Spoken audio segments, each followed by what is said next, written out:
Hey guys, it's Amarine, and it is, I always forget my dates, not what day it is, I always forget to say the dates. It is August 11th, 2011, and it is a beautiful Thursday.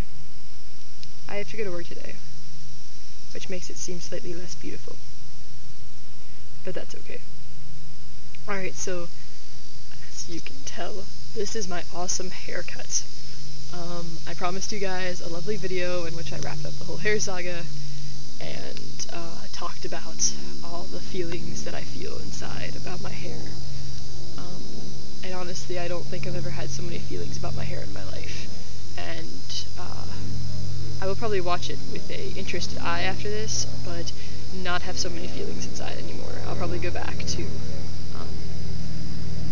regarding it as a rather interesting clump of proteins protruding from my scalp. So, although I had really kind of made a decision and I had thought about it and processed it, it brought up last minute fears, or not really fears, trepidations, I would say, worries that I had about it. And I thought about them and I was like, this is silly, you know, I've wanted this a really long time, what's going on? And I pretty much came up with two things, sort of, that are connected. One is that a lot of the thoughts that I had were things just like, I feel like I'm giving something up with this, and what am I giving up? So part of that is that I was worried that people wouldn't. I was worried about people's reactions, and that's not what I was thinking at the time. At the time, I was thinking that I was worried that I was giving up a piece of myself, or I was giving up something in the world that was kind of mine, that I had done. I mean, it's not a huge accomplishment growing out your hair. All you have to do is not cut it. Something that had kind of been attached to me a little bit. People had said, that's really beautiful, which is not obviously what I wanted to hear, but, or they'd appreciated it, or something that had always sort of set me off. I've been growing it for 12 years. No one else my age really had hair that long. It was just sort of like a unique thing for me. And I realized that part of the reason I was concerned is because of everyone's, people's reactions. Not because I was worried about their reactions, them judging me, because I've never really been worried about that. Exactly, it was more, this is the second part, it was more that I was concerned that I'd take it off, and their negative reactions to my new, not my new identity, but the identity that I have inside, or they still wouldn't see what I was doing, and they wouldn't realize that it was something that I'd always wanted to do, and they wouldn't realize that it was a better fit for me. They would just say, you know, oh, you're trying to be cute, you're trying to be a dyke, you're, you know, whatever.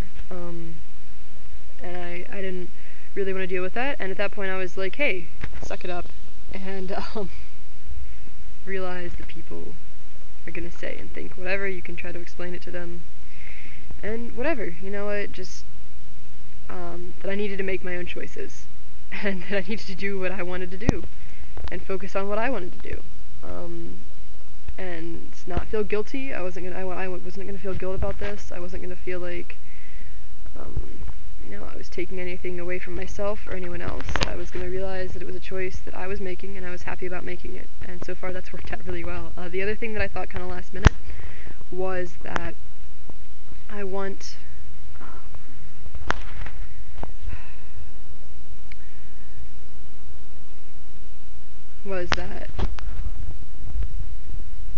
wanted to make sure that I wanted to do this, which sounds really weird because obviously I did,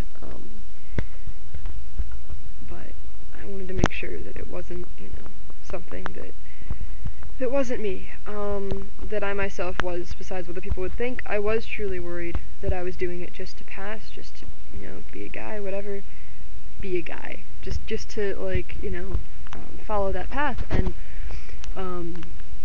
I thought really hard about it, apart from what other people would think or judge, I was just like, alright, this is me, what do I think? And apart from what society's told me my whole life boys and girls look like, what do I think? And I thought about that, and I really realized that,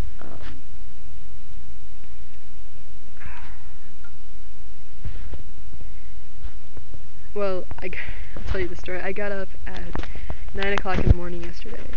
I don't think it was 'cause I was gonna cut my hair that day. Maybe it was. I couldn't sleep, and it was really bright outside. Really, really bright. So I went outside,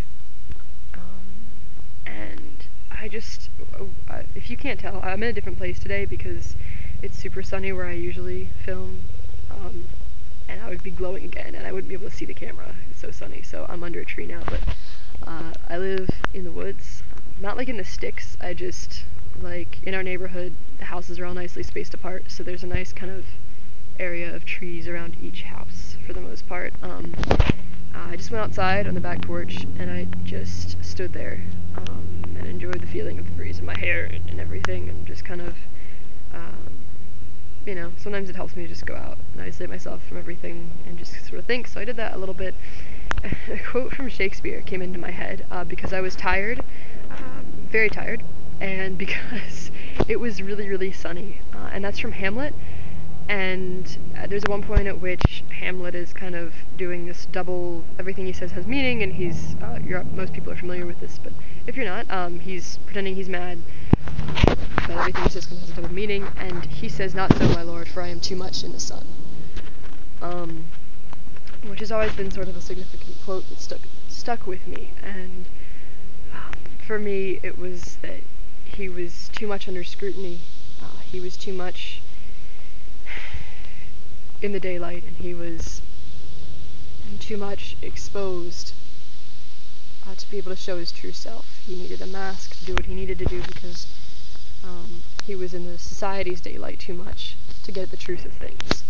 And there's another quote about that in a really famous poem by Oscar Wilde. I'm going to butcher it if I try to say the poem because I haven't memorized it, but just about the famous one where they're talking about the two guys passing in the night because they met. I think that was because we met not in the sacred night, but in the shameful light of day. Again, something kind of more in the queer community, but a similar quote, and how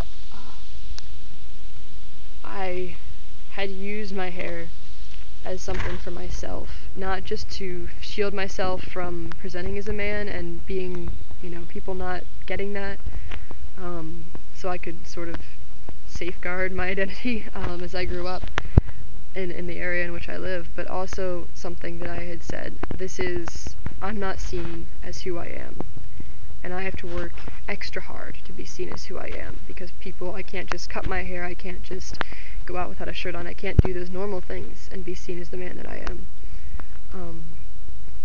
And so the long hair was sort of this ironic, look at me, I have to go through all this extra stuff, through how society perceives me to still be a man. So it also had this attached masculinity, sort of, in a really odd way for me. But I was like, I'm going to take this step, and I'm going to claim my identity, and I'm going to start trying to present, and I'm going to start trying to be like, this is who I am, and I'm going to step up and be brave. Not that brave, I mean, there's a lot braver things people can do in the world, but when I was driving there, I felt really brave. I felt like it was because of all that the haircut entailed, not just because I was getting my hair cut, but because of all that it entailed and all that it meant to me. I felt like it was something that was really scary, and I can't just, decide I don't like it, and it'll be all back. It'll be, back in a month or a year even. And I've decided that bravery is, for me at least, stepping into the unknown, the absolute black unknown, because there's a better cause out there, there's something better that you're doing. And that's a really lame example, it sounds like, but for me, it was a big step. It meant a lot. I mean, for some guys, like, shooting up with tea is their first big step. And and identifying who they are, like their T-Day, and for me, it felt like, it felt like a birthday in a way. And probably a lot of you guys don't have the same experience, but I am going to be honest on here, and that's what it felt like. It felt really good. I'm not going to show you pictures, again, with the honesty, I'm not going to show you pictures of my hair before. Out of the ponytail, I said I might, and I'm not doing that. That hair and what I look like was part of a shield that was sometimes good and sometimes bad, that I used to deal with how people reacted to, and I used to my identity, and I used to safeguard who I was. And I've decided to own that even more, and I'm not going to show you what that looked like. I'm going to be very honest about, who I am, and especially when it comes to gender here, and you're not going to see that. So sorry if you're looking forward to that. If you're watching this and you have met me, then you've probably seen, before this point, then you've probably seen my hair. So you've seen it, and if not, then you don't need to know. You don't need to see it. So, yeah.